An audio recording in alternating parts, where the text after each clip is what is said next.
welcome back to Enshrouded. Today let's talk about voxel-based building and terraforming. You want to build a towering castle? Sure thing. Maybe something darker like a skull castle? We've got you covered. You want to live underground or build your own dungeon? Just start digging. But let's slow down a little bit and create a new base step by step. This looks like a nice spot for a base. First, let's build a small bridge and lay down the foundation for our buildings using voxel blueprints. Although you can simply build things block by block, blueprints help to lay out bigger structures a bit faster. They are simply a collection of voxels that can be placed at once, but as they are voxels, they will blend together seamlessly however you stick them together. There are also blueprints of various sizes and shapes to give you plenty of options to block out your dream home. Once you are finished with the general layout, you can tweak and refine using single block tools anytime to create intricate shapes and decorations. After creating the building itself, you can make yourself at home using plenty of props for decorating your rooms. We have more than 100 different props in various styles and materials to start with. If you enjoy hunting, you can also collect trophies from bosses you've defeated to show off your achievements. There are various categories of decorated furniture that will give you a stronger rested buff when you leave home for your next adventure. You can also shape the terrain itself to build underground structures like caves or basement to stash all your resources and treasures. Simply use your pickaxe or modified terrain using terrain shaping tools. Furthermore, as your backpack might get full very quickly, you can also place chests. This will allow you to store your valuable items and protect them from potential death. On your adventures, you will discover NPCs that you can settle in your base. You will build them a workshop and housing, and they will help you with crafting and send you on quests. Additional crafting stations and NPC props will even further expand your available crafting recipes. The best solution right now is to run away and craft yourself some basic gear like a sturdy shield, trusty wooden club, and come back for some action. You can now defeat the wolves, gather experience, loot resources, and some raw food. Now, building a first basic shelter is the next important step for survival. Use a workbench to craft a construction hammer and some building blocks. If you want to learn more about building and terraforming in Enshrouded, you can check out the video available in the top right corner of your screen or find the link in the description down below. As we finish the construction of our very first cozy hut, in order to rest, we must make sure to craft a not so comfy bed from the workbench. You can place it inside, and after a hard days of work, a good night's sleep is in order. This will give you a rested buff. Now, the real adventure begins. Your first quest, finding the blacksmith.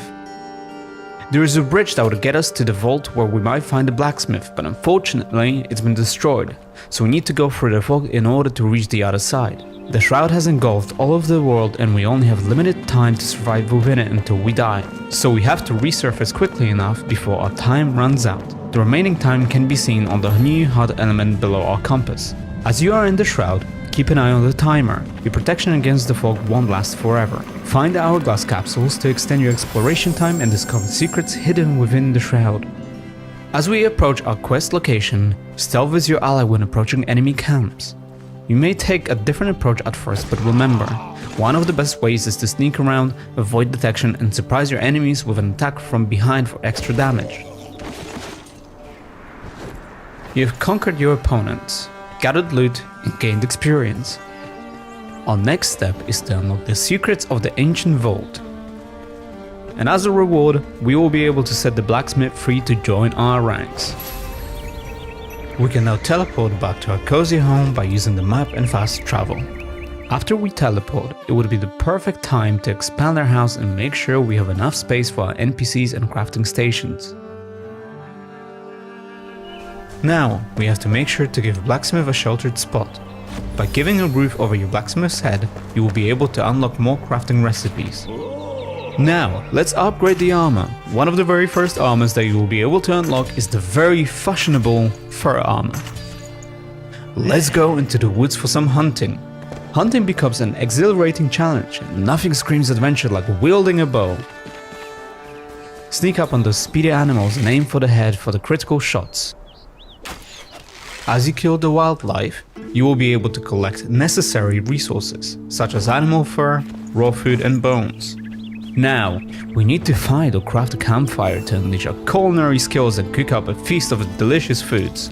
When you cook food, you have to be careful not to overcook it, otherwise you will be eating charcoal for days, which I can't imagine is good for you. This is just a basic way to prepare food while you're out on adventures. You will be able to cook more advanced recipes at home. Now, the perks. Check your status tab in the character menu to see what effects different types of food have on you. You can also see if you are well rested, or if there are any negative effects such as being cold or poisoned, for example. Our next quest is to explore the Elixir Well. Let's use our glider to get there quickly. Now, as you've been leveling up through the game, you will be unlocking skill points to customize your character as you please. No restrictions here. Mix and match classes and dive into endless fun, and remember, you can respec later, so feel free to experiment. Let's start with unlocking the evasion attack. Combining a glider approach towards your enemies with an evasion attack can be extremely helpful with not losing any momentum. This will let you unleash a devastating attack upon landing. As an example, you can take a high position by one of the elixir's walls, scout around to see where the enemies are, and once you are ready, drop in on them to unleash a devastating attack.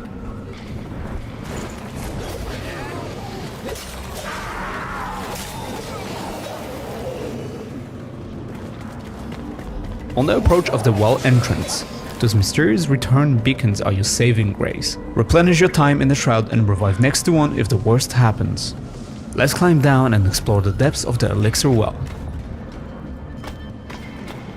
With bravery and skill, you will face a daunting boss in the well. To do that, you can use different weapons such as swords, axes, and for range combat, bows, staffs, and wands. Remember, mixing and matching any weapon is possible. As you defeat the boss, a legendary axe, hammer or sword awaits you, enabling you to destroy the Shroud root. This means that the fog will go away temporarily, but will reappear again so that if the players from your party want to do the quest again, they can. Back at home, we can focus again on our crafting mastering. With more experience and materials, we can now unlock a forge and charcoal kiln. First of all, let's start with a charcoal kiln. You will need coal in order to start producing metal sheets at the forge. Now, let's set up the forge to craft metal sheets, which will allow you to unlock a new set of tools and new armor. So, prepare yourself. More exhilarating quests and adventures await you in the mysterious world of Enshrouded.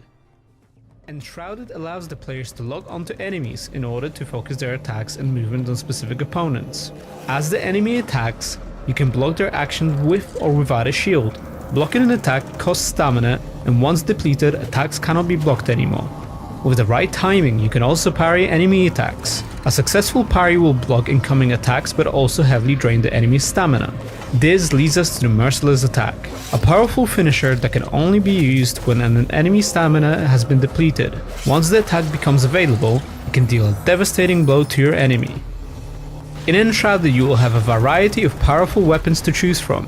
For example, you can use bows for ranged combat in combination with different types of arrows. There are also wands for faster shots of elemental damage types, as well as staffs for mana-based slower and heavier attacks that can also affect a group of enemies. Apart from swords, there are also heavy melee weapons like hammers and axes, as well as explosives, hopefully offering the weapon of choice for different kinds of playstyles and challenges. Now that you are familiar with the basics, Enshrouded places a strong emphasis on the value of preparation before entering into combat. It is important to focus on extensive preparations, such as resting, cooking various foods by using recipes, as well as potions and other items to gain an advantage in the battle. Keep an eye on our YouTube channel where we will explain this in a bit more detail. As you explore the world of Enshrouded, you will encounter many enemy factions such as the Fel, Scavengers, wild beasts and wildlife. Each of them can be found in the unique areas of the game. There are various approaches you can take towards enemy fights. If you're the type of player who prefers to avoid direct combat, you can choose to scout and sneak your way around enemies to avoid alerting them to your presence. For players who enjoy ranged combat, you can also use bows, staffs and wands to attack enemies from a distance. As the world of Enshrouded is a fully voxel-based, you can even dig your way around the obstacles. The possibilities are endless, and it is up to you how you will use this approach. Another way to approach enemy fights in Enshrouded is by using a glider. The glider allows you to fly over and approach enemy camps from above, giving the element of surprise. In this section, we'll be discussing the game's leveling system, customization, and multiplayer experience. As players explore and survive in the game, they will gain experience points and level up. With each level gained, players will unlock skill points that can be used in a skill tree.